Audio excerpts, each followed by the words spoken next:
Bienvenue dans cette nouvelle édition du 12-15. Au sommaire, les boîtes noires du vol AH5017 ont été envoyées à Gao, au Mali. Elles seront expédiées plus tard vers la France pour y être examinées afin de déterminer les conséquences du crash qui a coûté la vie à 118 passagers le 24 juillet. Boko Haram s'est livré à une nouvelle série d'enlèvements dans le nord du Cameroun. Ce dimanche, le groupe a agi dans la ville de Kolofata. Après près de 24 heures de détention, les otages ont été relâchés.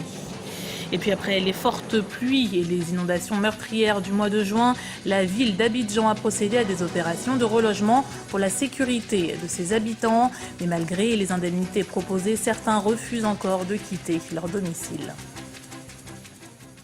Mais avant de développer ces titres, les affrontements entre milices rivales autour de l'aéroport de Tripoli entrent dans leur 3e semaine. Le dernier bilan fait état de 97 morts et de plus de 400 blessés. Des victimes auxquelles s'ajoutent 38 personnes tuées lors de combats entre l'armée libyenne et les groupes islamistes à Benghazi. À noter qu'à l'instar des gouvernements britanniques, allemands, belges ou encore espagnols, la France a exhorté ses ressortissants à quitter le territoire libyen.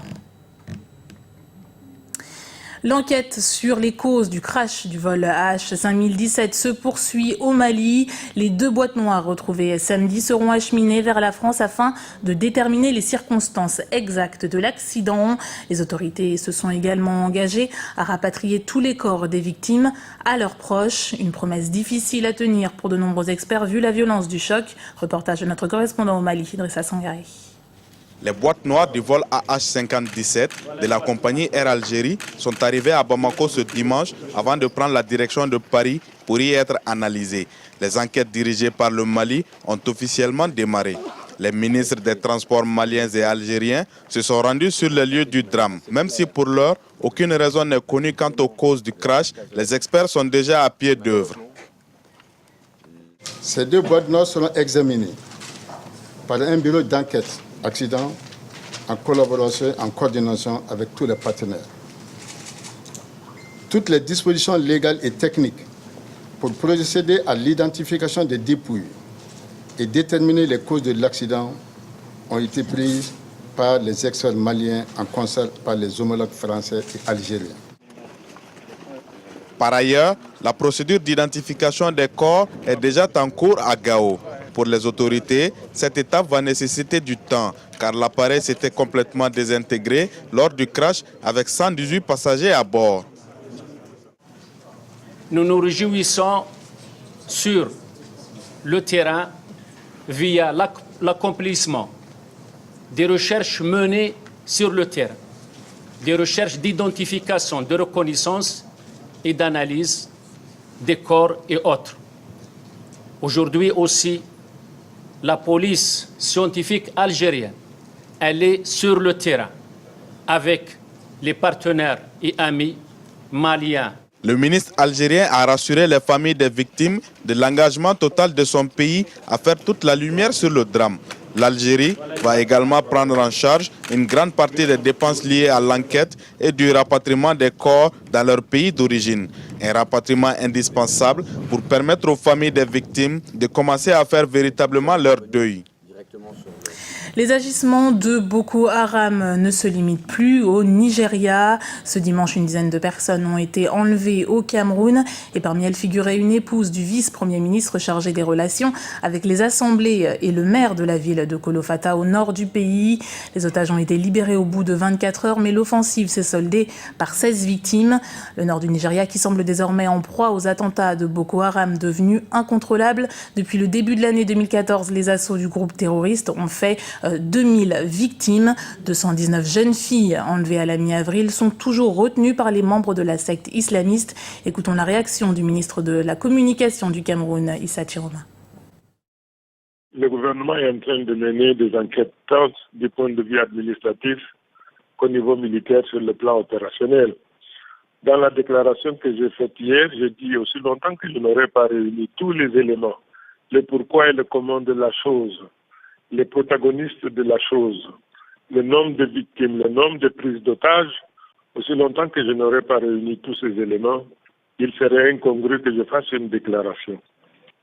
La solidarité nationale fait que pas seulement Kolofata, mais c'est toute la nation qui se sent endeuillée, donc qui se sent endeuillée par cette agression brutale, barbare et sauvage de la part de cette secte-là. Vous savez, il y a eu beaucoup de morts et c'est vraiment toute la famille et c'est toute la nation comme famille qui se sent interpellée et concernée. Évidemment, un nombre de chocs s'est abattu à Kolofata, mais les harmoniques touchent l'ensemble de la famille camerounaise.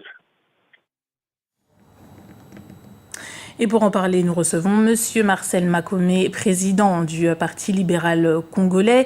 Alors, Monsieur Makome, bonjour. Bonjour, Madame la journaliste. Merci d'avoir accepté notre invitation. Alors, vous qui avez aussi été ambassadeur du Congo au Cameroun et au Nigeria entre 1994 et 1998, qu'est-ce qu'on peut dire finalement des revendications exactes de Boko Haram, à votre avis? Mais c'est des revendications touffues, on ne sait pas exactement ce qu'ils veulent. Si c'était des revendications politiques, ils devraient normalement le faire dans leur pays d'origine, le Nigeria. Mais là, il s'avère qu'ils vont un peu partout. Et c'est là où, justement, il faudrait que les États puissent réellement mettre en coordination, d'abord, leur service de renseignement, pour qu'ils soient informés à l'instant T de tout ce qui se passe, et aussi au niveau des forces, je dirais de l'armée, etc., pour endiguer ce fléau. Mais jusque-là, le défaut des Africains, c'est qu'ils font des grandes messes, ils prennent parfois des très bonnes décisions qui restent après lettre morte du point de vue de la pratique. C'est ce qui est dommage. Qu'est-ce qui manque pour que les États travaillent ensemble? Parce qu'on se souvient qu'il y avait eu un mini-sommet à Paris en mai 2014 où on avait déclaré la guerre à Boko Haram. Justement, pourquoi rien ne s'est encore fait? Mais oui, mais c'est à ce niveau-là que ça coince, je pense. Qu'il faudrait maintenant que les états-majors, au niveau par exemple militaire, de la police, de la gendarmerie, bref, les forces de l'ordre de tous ces pays, le Cameroun, le Nigeria, le Tchad, etc., se mettent réellement au travail et que leurs services de renseignement aussi fassent la même chose. Mais si ça reste seulement au niveau des déclarations politiques, ça va être très très complexe. Ça va donner l'impression qu'il y a un seul État qui essaie de se démener pour dérouler ou encore faire partir ces terroristes, mais s'ils ne le font pas ensemble, ça va être très, très difficile parce qu'ils attaquent dans un pays, ils vont se cacher dans un autre, et c'est là, il faudrait donc que tout le monde se mette véritablement d'accord pour un plan d'action vigoureux. Vous pensez que les services de renseignement pourraient coopérer? Parce qu'on sait que chacune a des passés, il y a des passifs. Vous pensez vraiment qu'on pourra mettre de côté ces préoccupations? Effectivement, il y a toujours cette affaire de souveraineté nationale, mais là, ce n'est plus un problème de souveraineté nationale. Il s'agit d'une souveraineté que je pourrais même appeler internationale. Donc, il faudrait que les services de sécurité, de renseignement travaillent ensemble parce qu'ils savent quel est l'élément qu'il faut. C'est Boko Haram qu'il faut essayer d'anéantir pour que nos populations puissent vivre tranquillement, paisiblement et tout. Donc il faudrait, c'est je dirais même une urgence et même une obligation pour que ces services travaillent ensemble. Alors vous êtes aussi le président libéral du parti au Congo. Alors vous avez une actualité assez intéressante puisqu'en 2016, il y aura les prochaines élections présidentielles. Vous faites partie de l'opposition. Est-ce que vous êtes candidat ? Le problème de 2016, c'est que c'est très brouillé à l'heure actuelle. Le pouvoir, le président Sassou, veut changer maintenant la Constitution pour se donner une virginité et obtenir un troisième mandat. C'est là où nous sommes et nous disons qu'il ne peut pas le faire. Les règles du jeu sont lancées. La Constitution lui interdit un troisième mandat. Il faut qu'il s'en aille. C'est aussi simple que ça. Si M. Sassou respecte d'abord les règles du jeu, parce qu'il a même déjà dépassé l'âge de 70 ans, à ce moment-là, nous ne sommes pas encore en 2016, je vous dirai si je suis candidat ou pas. D'accord, vous gardez cette réponse pour plus tard. Bien sûr. Entendu. Bien, je vous remercie, Monsieur Marcel Makome. Je rappelle que vous avez été ambassadeur du Congo au Cameroun et au Nigeria et que vous êtes aussi... Et en Guinée équatoriale. Et en Guinée équatoriale, et même en Suisse aussi, si je ne oui. me trompe pas. Et vous êtes aussi le président du Parti libéral congolais. C'est moi qui vous remercie, Madame la journaliste.